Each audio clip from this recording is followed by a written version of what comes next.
Ja, ik ga dat opnieuw lezen, omdat ik was vergeten om de ding op record te zetten. Oké, so laat me even dat nog een keer lezen, broer. El hermano pide disculpas porque lo va a leer de nuevo porque se le había olvidado encender la grabación. Amen, praise God. Efesiërs hoofdstuk 6, vers 13 en 14. Ik zal al twee versen lezen en dan, broeder, je kan wel ook alle twee versen lezen. Efesios 6, 13 y 14. Daarom neemt aan de gehele wapenrusting Gods, zodat gij kunt wederstaan in de boze dag, en alles verricht hebben en staande blijven. Vers 14 staat dan, uw leden omgehoord hebben met de waarheid, en aangedaan hebben het borstwapen der gerechtigheid. Amén. 13. Por tanto, tomad toda la armadura de Dios para que podáis resistir el día malo y habiendo acabado todo, estar firmes. Estad pues firmes, ceñidos vuestros lomos con la verdad y vestidos con la coraza de justicia. Amén. Amen. Vorige week zijn wij begonnen met deze study over de wapenrusting van God. Antes de haber empezado con este estudio de la armadura de Dios, Amen. Als u niet aanwezig was bij deze study, y si usted no estuvo presente en la primera lección, is de les beschikbaar op onze YouTube-channel. les digo que el hermano tiene la enseñanza a disposición en el canal de YouTube del hermano. Amen. In onze eerste les legde ik uit dat wij in een geestelijke strijd zijn. Y en la primera enseñanza el hermano explicó que nosotros vivimos es una batalla espiritual, amén. Amen. Het is een strijd die iedereen moet voeren die een volgeling van Christus is. Es una batalla que todo el mundo debe de llevar a cabo, todo aquel que es seguidor del Señor Jesús. Amen. Er is geen ontsnapping aan deze strijd. Hermano, y no hay manera de escapar a esta lucha, amén. Want zolang als u een christen bent, Porque mientras que tú seas un cristiano, zult u altijd geestelijke strijden hebben. siempre vas a tener esa batalla espiritual, amén. De vraag is, bent u voorbereid voor een oorlog? La pregunta es, ¿estás preparado para esta guerra? Amen. Vanavond wil ik spreken over onze eerste onderdeel van onze wapenrusting. Y esta noche queremos hablar el primer compuesto de esta armadura, amén. Amen. En het is genoemd in vers 14. Y lo encontramos en el versículo 14, amén. Ik wil dat nog een keer lezen. Dat was Efeze hoofdstuk 6, vers 14. Zegt, staat dan, uw leden omkoord hebbende met de waarheid. Praise God. Dice así, estad pues firmes, ceñidos vuestros lomos con la verdad. Amen. So wat Amén. betekent het om uw leden omgehoord te hebben met de waarheid? ¿Y qué significa entonces que estad firmes, ceñidos vuestros lomos con la verdad? ¿Qué quiere decir? Amen. Om uw lenden omgehoord te hebben met de waarheid betekent dat u voorbereid bent voor zwaar werk, een moeilijke taak of een uitdagende probleem. Het is afkomstig van een oude gezegde dat betekent om een lange, gloeiende gewand in uw riem te stoppen. Om bewegingsvrijheid te hebben bij het rennen, vechten of bij handenarbeid. Amén. Dice, tener tus lomos ceñidos con la verdad significa que estás preparado para el trabajo duro, una tarea difícil, un problema complicado. Viene de un viejo dicho que significa llevar una túnica larga y fluida en el cinturón y tener la libertad de movimiento al correr, pelear o hacer trabajo manual. Significa que estás preparado para actuar. Amén. Amen. Het impliceert dat u voorbereid bent op actie. Ik wil even laten zien. Esto incluye que tú estás preparado para la acción. Amén. Para Amen. actuar. Dit is eigenlijk hoe je je loins zal, dit is hoe je je leden omgooit. Praise God. Y esta es la manera, digamos, gráfica como tú ciñes tus lomos. Amén. Amen. Praise God. Praise God. Amen. Nou, om te begrijpen wat hier wordt gezegd, Pero para entender lo que aquí está dicho, moeten wij naar een andere Bijbelvers kijken. tenemos que revisar otro versículo bíblico. Laten we lezen wat de Bijbel zegt in 1 Petrus hoofdstuk 1 en vers 13. Veamos lo que la Biblia dice en Primera de Pedro 1:13. Amen. 1 Petrus hoofdstuk 1 en vers 13 zegt, daarom afschortende de lenden linden, uw verstaans en nuchteren zijnde, hoopt voorkomelijk op de genade die u toegebracht wordt in de openbaring van Jezus Christus. Dice, por tanto, ceñid los lomos de vuestro entendimiento, sed sobrios y esperad por completo en la gracia que se os traerá cuando Jesucristo sea manifestado. Amén. Amen. Ik denk dat dit ons een goed idee geeft van wat Paulus, de schrijver van Efeziërs, ons probeert uit te leggen. Este versículo nos da una buena idea de lo que el mismo apóstol Pablo de que el apóstol Pablo intentaba explicar en Efesios 6. Amén. Amen. Wij moeten de linden uw verstaans opschoten met de waarheid van het woord van God. Que nosotros tenemos que armar nuestra vestidura con la verdad de Dios. Amén. Ceñid vuestros lomos. Amén. Amen. Ik begrijp waarom dit het eerste onderdeel van de wapenrusting wordt. Y ahorita ya entiendo por qué este es nombrado la primera pieza, Amen. la primera pieza de la armadura de Dios. Amén. Amen. Vorige week sprak ik over hoe belangrijk het is om mentaal voorbereid te zijn om te vechten. Porque en la enseñanza pasada el hermano explicó muy bien qué tan importante es estar preparados mentalmente para la batalla. Amen. Ik legde uit dat het meer nam om een soldaat te zijn dan eruit te zien als soldaat. El hermano explicó que tomaba más el ser un verdadero soldado que simplemente verse como un soldado. Amén. Amen. Je kunt een wapen hebben en je kunt bereid zijn om te vechten. Porque tú puedes tener un arma efectivamente y estar preparado para la guerra, Maar toch niet de wil hebben om te vechten. pero quizás no tenga la voluntad necesaria para la batalla. Amén. Ik gaf een voorbeeld van hoe het hele Israëlitische leger bereid was om te vechten. Y el hermano dio un ejemplo de cómo él estaba preparado en el ejército para pelear. Amén. Amen. They were helemaal bereid te vechten tegen de Palestijnse leger. Y era un pelotón que se encontraba ya preparado para pelear contra ejércitos palestinos. Sorry, die Filistijnse leger. Dankjewel, mama. Amen. El hermano corrige, eran filisteos. Amén. Ja, praise God.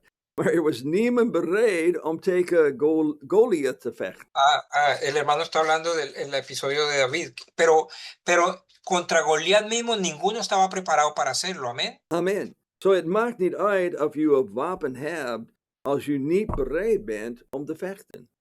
Mas no importa, digamos que portes un arma si tú no estás mentalmente preparado para la batalla. Zie, het eerste wat je moet doen als je voorbereid wil zijn voor een oorlog.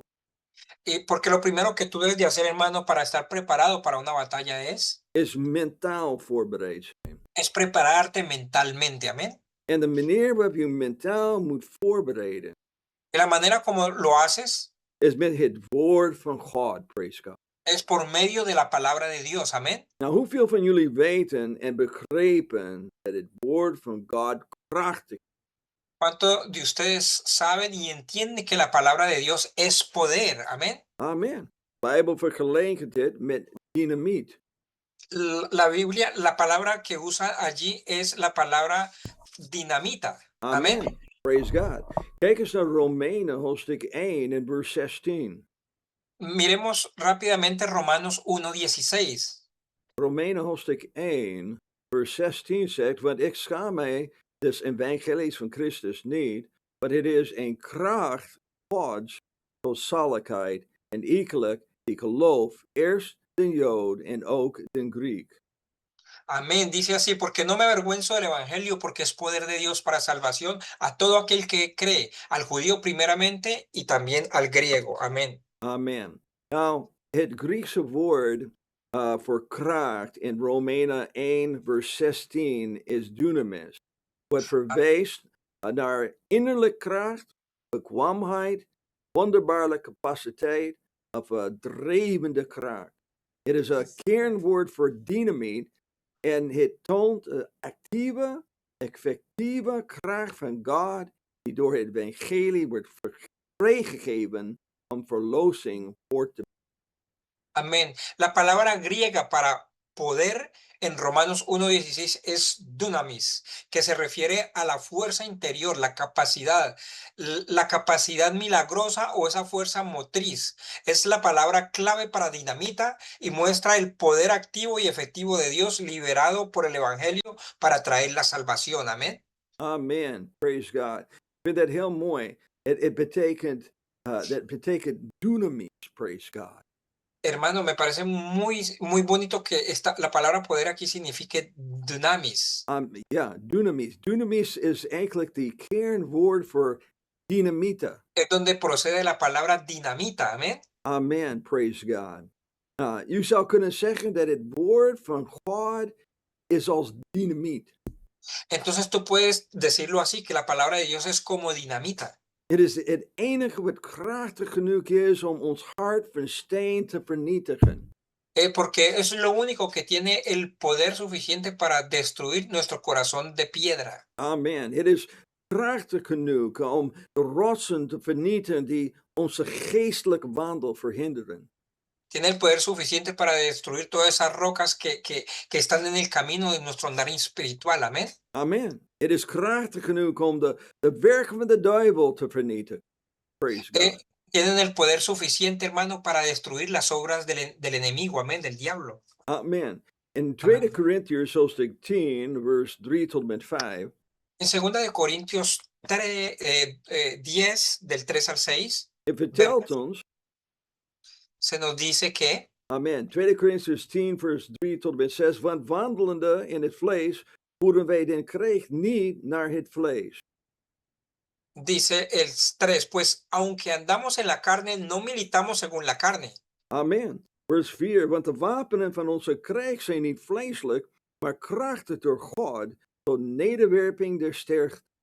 Amén, porque las armas de nuestra milicia no son carnales, sino poderosas en Dios para la destrucción de fortalezas. Amén. Vers 5. Terwijl wij de overlegging vernederwerpen en alle hoogte die zich verheft tegen de kennis van God. En alle gedachten gevangen leden tot de gehoorzaamheid van Christus.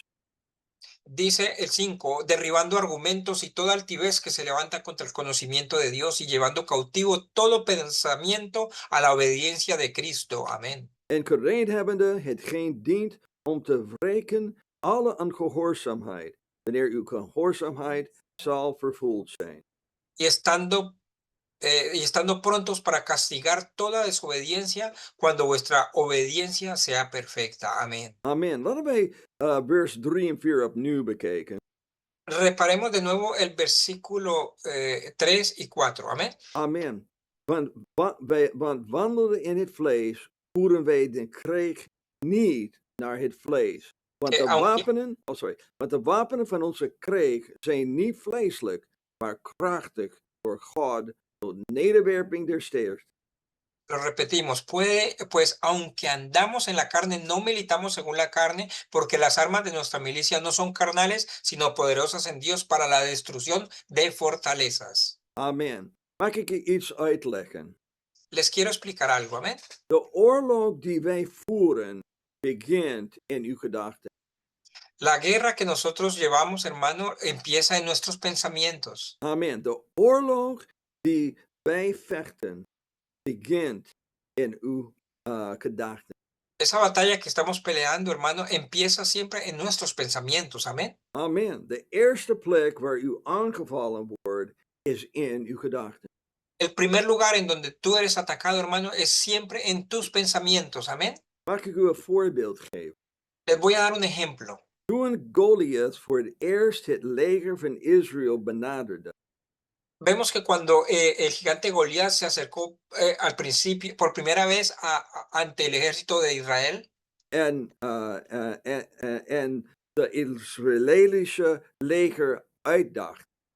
Y cuando retó a este ejército israelita. Was het geen fysiek uitdaging, maar een mentaal uitdaging. El reto no fue físico, hermano, el reto allí fue mental, amén. Amen. So dit brengt mij bij mijn eerste punt voor vanavond. Y esto me lleva a mí al primer punto de la noche, amén. Amen. Point number 1. Punto número 1. Bent u mentaal voorbereid om de geestelijke uitdagingen die zullen komen? Amén. ¿Estás preparado mentalmente para los desafíos espirituales que vendrán? Amen. Bent u mentaal voorbereid op de geestelijke uitdaging die zullen komen? ¿Estás preparado mentalmente para los desafíos espirituales que vendrán? Amen. You know, it was duidelijk dat het leger van Israël niet klaar was voor deze uitdaging. Porque fue muy claro en la historia que el ejército de Israel no estaba preparado para ese encuentro, amén, ese Ze- reto. Amen. Zij waren naar deze plaats gekomen om een grote oorlog te Ellos sí llegaron al lugar para llevar a cabo allí una gran guerra, amén.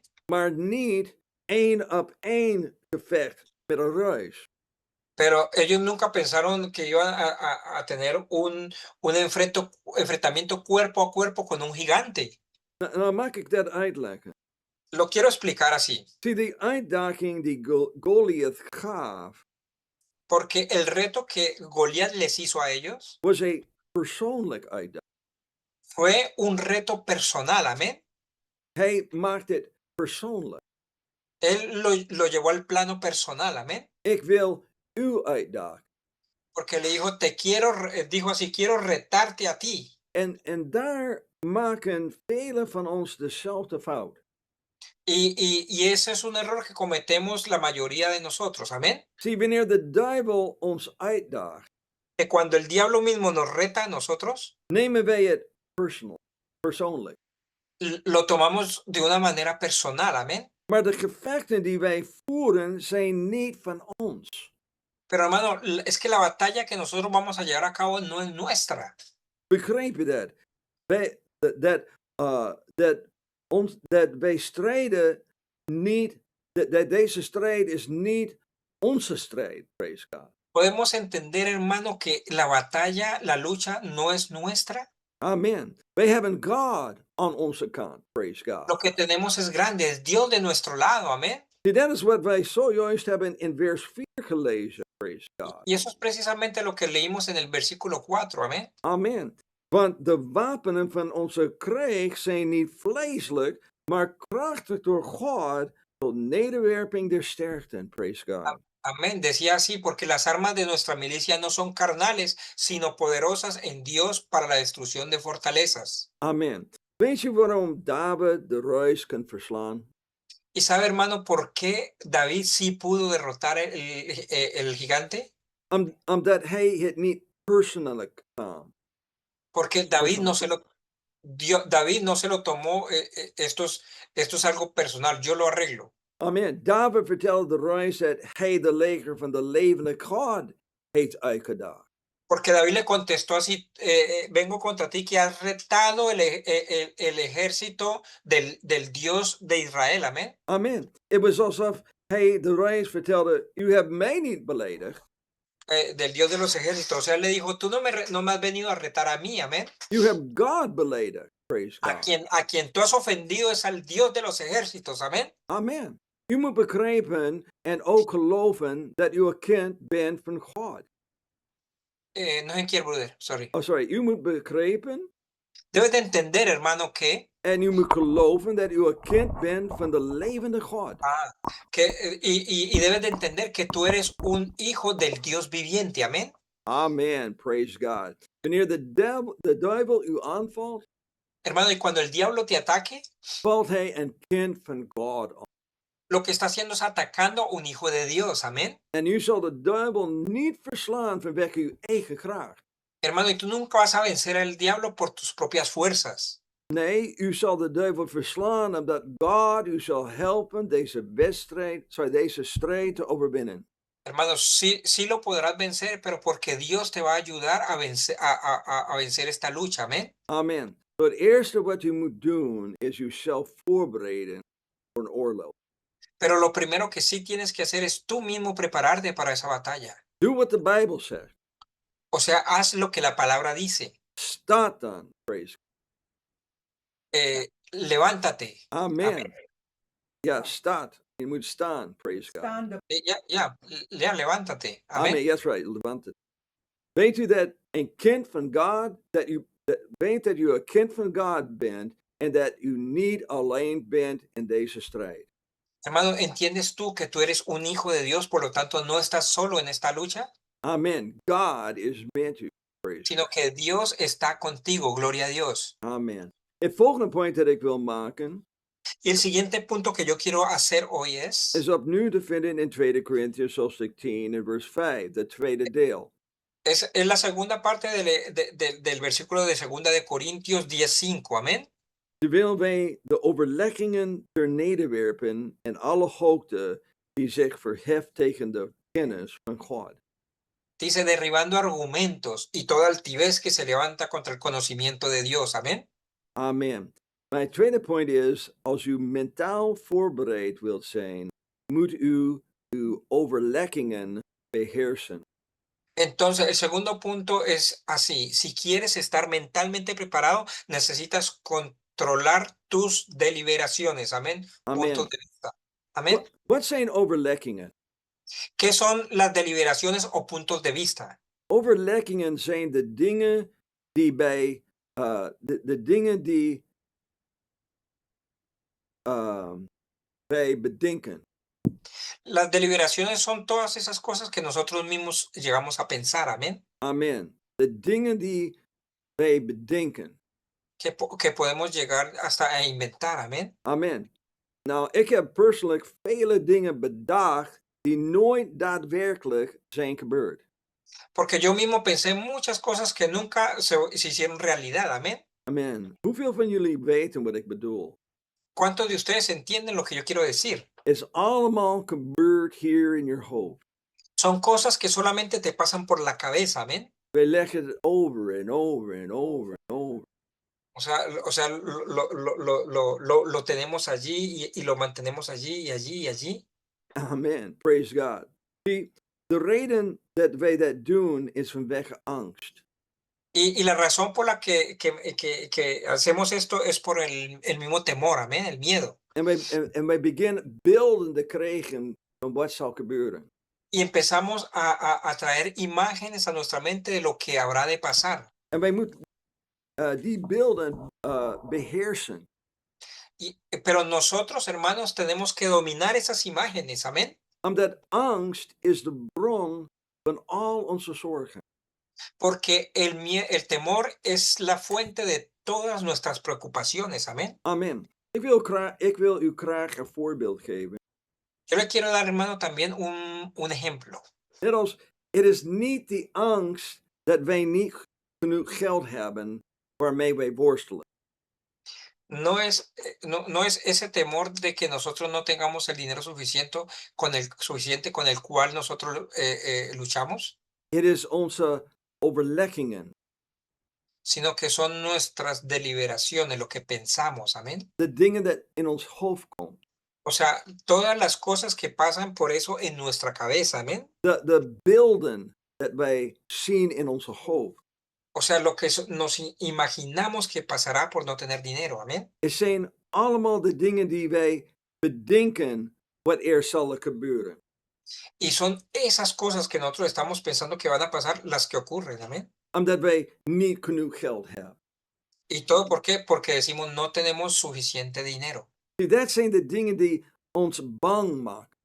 Y entonces esas cosas son las que nos traen al temor, amén. Ik ben bang. Ik ben niet bang mijn auto kapot gaat. Sorry. Ik ben niet bang dat mijn auto kapot gaat. A mí no me da miedo de que se me vare mi auto. Se me daña. Ik ben bang voor de dingen die ik mij kan voorstellen. Die zullen gebeuren als mijn auto kapot gaat. Amén.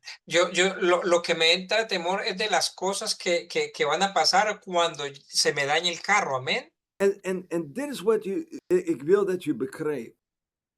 Esto es un pequeño ejemplo que yo quiero que usted entienda. Zie, de reden dat wij onze verbeelding laten over ons beheersen.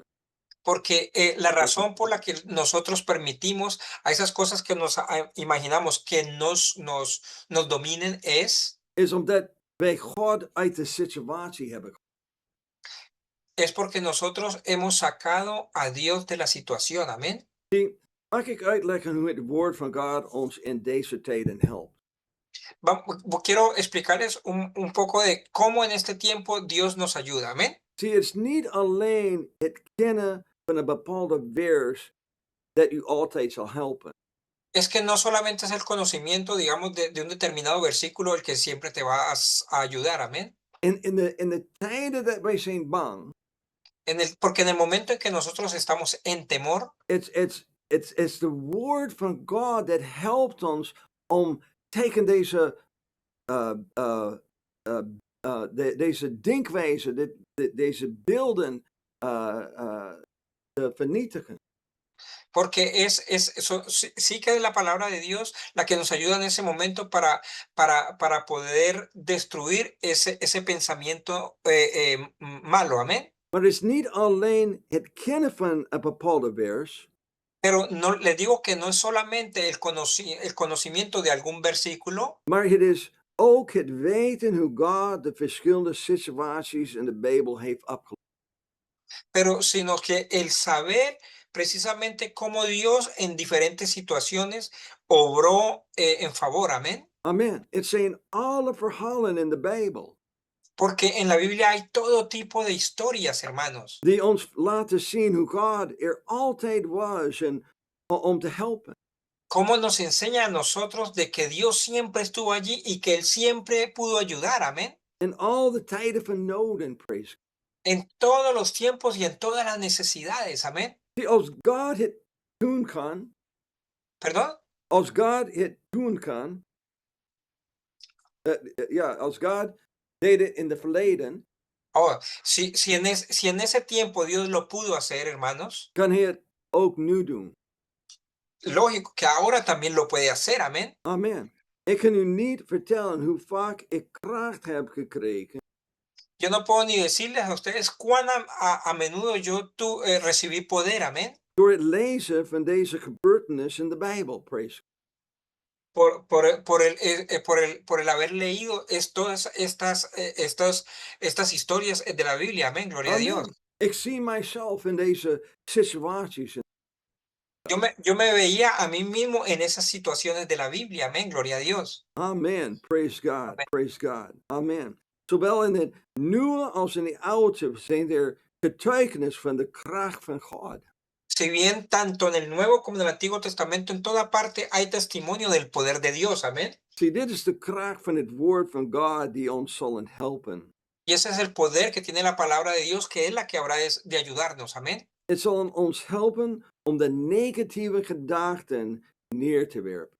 Y nos va a ayudar a derribar esos pensamientos negativos. Amén. Amen. Nou, het Amén. volgende punt dat ik wil maken, El siguiente punto que quiero hacer esta noche es, vindt u in de andere helft van de vers. lo encuentra en la siguiente parte del versículo. Amén. Amen. En in 2 Corinthians hoofdstuk 10, vers 5. Estoy hablando de 2 Corintios 10:5, segunda parte del versículo. En alle gedachten gevangen leden tot de gehoorzaamheid van Christus.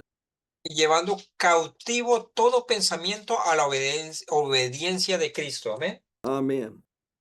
Mijn derde punt is dit. Als u mentaal voorbereid wilt zijn, moet u uw gedachten under control houden. El tercer punto es, si quieres estar mentalmente preparado, necesitas controlar tus pensamientos. Amén. Amen. Praise God. Praise God. Amen. Er is een verschil tussen uw gedachten Hermano, porque hay una diferencia entre tus pensamientos en wat u zich voorstelt. y lo que tú te imaginas. Amén. Tussen uw gedachten en uw overleggingen. O sea, estamos hablando de pensamientos y de cómo y de la explicación de ellos. Amén. Amen. Nou, hoeveel van jullie begrepen dat er dingen zijn waar wij als christen niet aan zouden moeten denken? ¿Cuántos de nosotros pensaríamos, o sea, que nosotros que nosotros como cristianos, cómo llegaríamos a pensar? Amen. Er zijn dingen die wij niet aan moeten denken. Y estas son Y este tipo son tipo de cosas en las que no tenemos que pensar mucho, amén. Als wij onze gedachten laten afdwalen, Porque si nosotros pensamos, dejamos que nuestros pensamientos se distorsionen, kunnen wij over dingen nadenken die geestelijk gevaarlijk voor ons kunnen zijn. podemos llegar a pensar cosas que para nosotros mismos van a ser peligrosas espiritualmente. Amen. Veel van deze dingen kunnen in onze geheugen worden geplaatst Porque muchas de estas cosas, hermanos, pueden ser puestas en nuestra memoria door iets dat wij op televisie of in een film of social media hebben gezien. por algo que, por ejemplo, vemos en televisión, en una película o en la misma social media. Amen. Nou, ik ga je niet vertellen wat u wel of niet mag kijken. Porque, hermano, yo no les voy a decir hoy a usted qué puede y qué no puede ver, amén. Maar ik wil u graag alleen een Bijbelvers geven. Pero sí le quiero, hermano, dejar un versículo bíblico, Iets over na te denken, praise God. algo que te pueda hacer reflexionar. Psalms 100, Psalms 101, vers 3. El Salmo 101, versículo 3, amén. Psalm 101, vers 3. El Salmo 101, 3, amén. Ik zal geen kwaad voor mijn ogen leggen. Ik haat het werk van hen die zich afwenden. Het zal niet aan mij kleven. Amén, dice así, no pondré delante de mis ojos cosa injusta, aborrezco la obra de los que se desvían, ninguno de ellos se acercará a mí. Ik vind wat hier staat heel duidelijk. Yo creo que lo que está escrito aquí es muy claro, hermanos. Amen. En ik hou van het zegt, het zal niet aan mij blijven kleven. Dice que no se acercarán a mí, amén. Dus Amén. daarom moeten wij voorzichtig zijn met wat wij in onze geest toelaten. Por eso, hermanos, debemos de ser muy cuidadosos a qué es lo que permitimos nosotros al Espíritu, amén. Amen. Onze denkpatroon wordt beïnvloed door de dingen die wij zien. Porque nuestra manera de pensar es influido por la manera o cómo vemos las cosas. Ik wil niet dat de dingen die ik zie aan mij blijven kleven. Yo no quiero que las cosas que yo veo se queden allí como pegadas en mí, dominando. Amen. You know, toen ik voor het eerst bij de Heer kwam, Cuando el hermano vino por primera vez al Señor, was de kerk tegen televisie. la iglesia, por ejemplo, en ese tiempo estaba en contra de la televisión. Ja. They preekten zelfs tegen het hebben van de televisie in huis.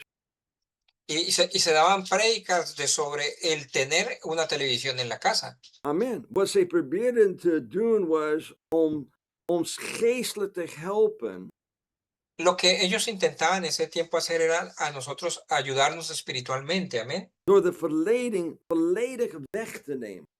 para sacar de nosotros la tentación, amén. Nou, tegenwoordig zal dat onmogelijk zijn. Tejen, Tegenwoordig zal dat onmogelijk zijn. en el Ja. tiempo, en el tiempo actual, hermano, esto sería algo imposible de hacer. Amen. Er zijn zoveel andere manieren waarop u films kunt bekijken. Porque hoy en día hay tantas maneras de que tú te veas una película, por ejemplo. Amen. Zonder een televisie te hebben. Ya no necesitas más un televisor. Zie, daarom moeten wij leren te controleren waarnaar wij kijken.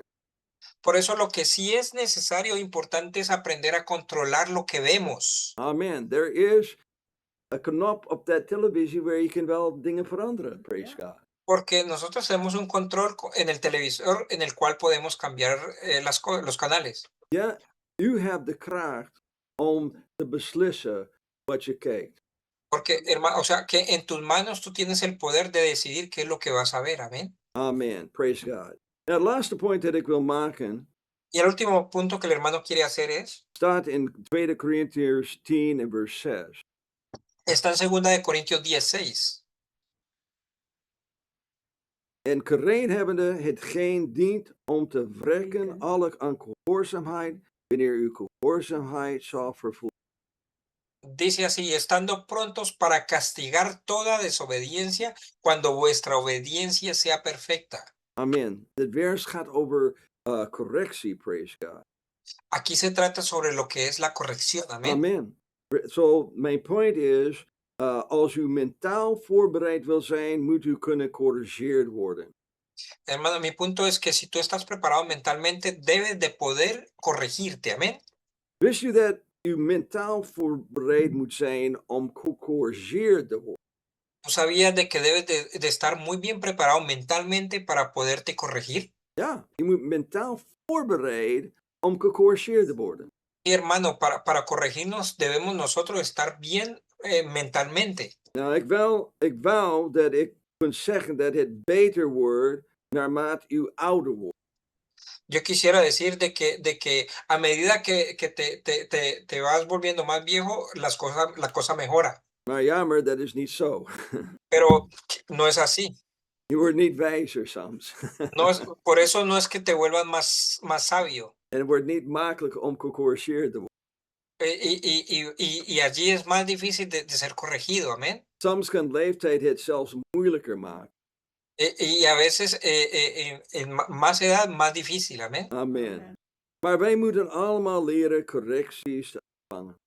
Pero hermano, nosotros debemos todos de aprender a recibir corrección, amén. En daarom is het horen van het woord van God belangrijk. Y por eso el escuchar la palabra de Dios es algo muy importante. En daarom is het zo belangrijk om in de kerk te zijn. También es tan importante, hermano, del estar allí presente en la iglesia. Wij moeten het woord van God horen. Debemos de escuchar la palabra de Dios, Geloof komt door het horen van het woord van God. porque la fe viene por el oír la palabra de Dios. Geloof komt wanneer wij horen en ontvangen wat er gezegd wordt. La fe viene cuando nosotros oímos y tomamos lo que es predicado. Wist je kunt het woord horen en het niet ontvangen? Porque sabía, hermano, que usted puede escuchar la palabra, pero no recibirla, no tomarla. Amen. Het gebeurt vaak in de kerk. Eso ocurre a menudo, hermano, les digo, en la iglesia. Er zullen mensen naar de kerk komen die horen wat er wordt gepredikt, Porque vienen personas a la iglesia las cuales escuchan lo que se predica, maar zij zullen het niet ontvangen. pero no toman la palabra, no la reciben. Amén. Zie, het woord van God is alleen effectief voor diegenen die het willen ontvangen. Hermano, pero les digo que la palabra de Dios es efectiva solo para aquellos que la quieren tomar, recibirla. Amen. Zie, als soldaat word ik altijd gecorrigeerd. Hermano, como soldado, yo siempre debo ser corregido. Amén. Al die jaren ik heb in de military gediend, we were constant gecorrigeerd. El hermano, durante todos los años que estuvo en el ejército, estuvo siempre bajo corrección. Ze willen ons klaarmaken voor de strijd. Pero lo que querían en el ejército era prepararnos a nosotros como soldados para la guerra. Amén. Ze willen ervoor zorgen dat niets over de hoofd wordt gezien. Ellos no querían que nada se quedara pasando sobre nuestras cabezas. Amén. Amen. Ze wilden er zeker van zijn dat zij u goed genoeg hadden voorbereid. Ellos querían simplemente estar seguros de que nos habían preparado lo suficientemente bien. U moet goed genoeg voorbereid zijn om te overleven als u in het oorlog zou gaan. Porque tú debes de estar muy bien preparado, hermano, para poder sobrevivir cuando te encuentres en una guerra. Amen. En weet je, het is hetzelfde wat God doet. Y eso es lo mismo que el Señor hace con nosotros. De Heer weet dat de strijden zullen komen. Porque el Señor sabe que tendremos luchas. En God heeft de kerk voorbereid door haar verschillende bedieningen te geven. Y Dios simplemente prepara la iglesia dándoles diferentes ministerios. Amén. Amen. In Efesiërs hoofdstuk 4, vers 11 tot en met 13. En Efesios 4, del 11 al 13 vemos. Het vertelt ons deze bedieningen. Vemos estos ministerios. Amén. Vers 11. En dezelfde heeft gegeven sommigen tot apostelen, en sommigen tot profeten, sommigen tot evangelisten, sommigen tot herders en leraars. Y él mismo constituyó, dice el 11, a unos apóstoles, a otros profetas, a otros evangelistas, a otros pastores y maestros. En waarom heeft hij dat aan de kerk gegeven? ¿Por qué Dios le habría de dar esto a la iglesia? Wij krijgen die antwoord in vers 12 en 13. Y aquí vemos la razón de ello en el versículo 12 y en el 13. Vers 12 tot de vermachting der heiligen, tot het werk der bediening, tot opbouwing des lichaams van Christus. Dice, a fin de perfeccionar a los santos para la obra del ministerio, para la edificación del cuerpo de Cristo. Vers 13 tot wij allen zullen komen tot de enigheid des geloofs en de kennis van de Zoon Gods, tot het volkomen man, tot de mate van de grootte der volheid van Christus. Dice el 13, hasta que todos lleguemos a la unidad de la ley del conocimiento del Hijo de Dios, a un varón perfecto, a la medida de la estatura de la plenitud de Cristo. Amén. Amen. Ik gaf deze bedieningen voor de volmachting van de heiligen. Hermano, entonces Él dio todos estos ministerios a fin de perfeccionar a los santos. Amén. Amen. Voor de bouw van het lichaam van Christus. Para la edificación del cuerpo de Cristo. Gloria a Dios. Dat is wat nodig is voor correctie. Y eso es lo que eso es lo que se necesita para la corrección. Amén. Amen. Amen. Wij hebben deze bediening nodig. Necesitamos estos ministerios. Amén. Maar wat heb je aan deze correctie als wij mentaal niet voorbereid zijn? Pero hermano, ¿de qué va a servirte la corrección si tú no estás preparado para la misma? Wat hebben wij aan correctie als wij zijn niet mentaal voorbereid om het te ontvangen?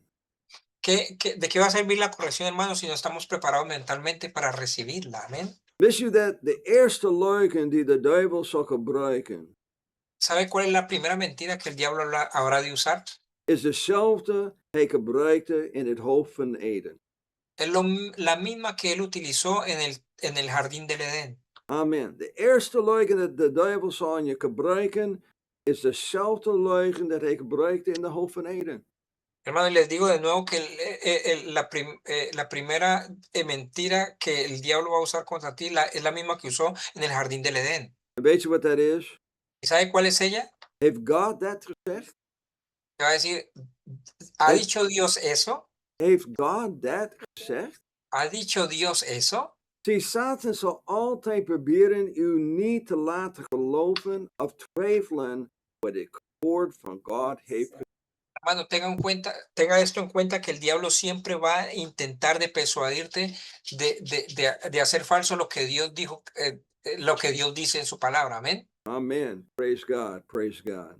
De vraag is, bent u mentaal voorbereid? Praise God. La Amén. pregunta hoy es si estás preparado mentalmente. Amen. Bent u mentaal voorbereid? Halleluja. ¿Estás preparado mentalmente? Amen. En bijzonder als je moet corrigeerd worden. Y en especial, hermanos, si tú necesitas ser corregido. You know, er zal een veel geestelijke strijd in je leven zijn. ¿En film? Veel, ja. Er zal, Ya. Porque, hermano, en tu vida espiritual va a ocurrir muchas cosas, hermanos. en een van de eerste slagvelden waarin wij vechten is onze gedachten. Y el primer campo de batalla en donde vamos a pelear es en nuestros propios pensamientos. Amén. Bent u bereid om de strijd van je gedachten te overwinnen? Pero ¿estás preparado, hermano, para pelear la batalla de tus pensamientos? Amen. Bent u bereid om de strijd van je gedachten te overwinnen? ¿Estás preparado para obtener la victoria ante tus pensamientos? U zal deze oorlog nooit overwinnen als u niet weet wat het woord van God zegt. Porque, hermano, tú nunca vas a ganar esta guerra si tú no sabes qué es lo que la palabra de Dios dice. Amen. Jezus is onze voorbeeld. Hermano, el Señor Jesús es nuestro ejemplo. Jezus overwon de duivel met het woord van God. Porque el Señor venció al diablo con la palabra de Dios. Hij overwon elke verleiding die de duivel voor hem bracht, door het woord van God te gebruiken. Él venció todas las tentaciones que el diablo le hizo por medio de utilizar la palabra de Dios. Amen. Praise God. Broeder, zuster, wij moeten ons voorbereiden. Hermano, hermana, nosotros nos tenemos que preparar también. Net als ik zei, een van de grootste slagvelden bevindt zich in ons hoofd. Y lo reitero de nuevo, que uno de los más grandes campos de batalla es nuestro propio pensamiento. Als wij ons niet voorbereiden door naar het woord van God te luisteren, Y si nosotros no nos preparamos, hermanos, de escuchar la palabra de Dios en het te bestuderen y de estudiarla en het toe te passen in ons leven, y de aplicarla a nuestras vidas, zullen wij uiteindelijk verslagen worden. entonces al final vamos a ser derrotados. Amén. We moeten het woord van God luisteren, Debemos de escuchar la palabra de Dios, bestuderen en toepassen. estudiarla y aplicarla en nuestras vidas. Brother, het woord van God is krachtig. Porque la palabra de Dios es dinamita, Maar het is alleen krachtig voor diegene die het kan geloven. pero es poder sola o poderosa solamente para aquellos quienes la creen. Amen. Ik wil de Bijbelstudie graag afsluiten met dit vers. El hermano quiere cerrar el estudio bíblico con este versículo. Colossensen hoofdstuk 3 en vers 16. Colosenses 3:16. Colossensen hoofdstuk 3 vers 16 zegt: het woord van Christus wonen rijkelijk in u. Alle wijsheid leert en vermaakt elkaar met psalmzingen en lofzangen en geestelijke liederen, zingende den Heere met aangenaamheid in uw hart. Dice, la palabra de Cristo more en abundancia en vosotros, enseñándoos y exhortándoos unos a otros en toda sabiduría, cantando con gracia en vuestros corazones al Señor con salmos e himnos y cánticos espirituales. Amen. Amén. Laat het woord van God rijkelijk in u wonen. Hermanos, deja que la palabra de Dios more en abundancia. Amen. Dat is de beste advies ik kan wel aan u geven vanavond. Ese es el mejor consejo que hoy le quiero dar esta noche, hermanos. Laat het woord van God rijkelijk in u. Deje que la palabra de Dios more en abundancia. Amén. Amen. En wees voorbereid op een oorlog. Y prepárate para la batalla, para la guerra. Amen. Praise God, praise God, praise God. God Gloria is a good. Dios. Amen. Amen. Gloria a Hallelujah. Dios. God is Amén. good. Dios es bueno, hermanos. Amen. Amen.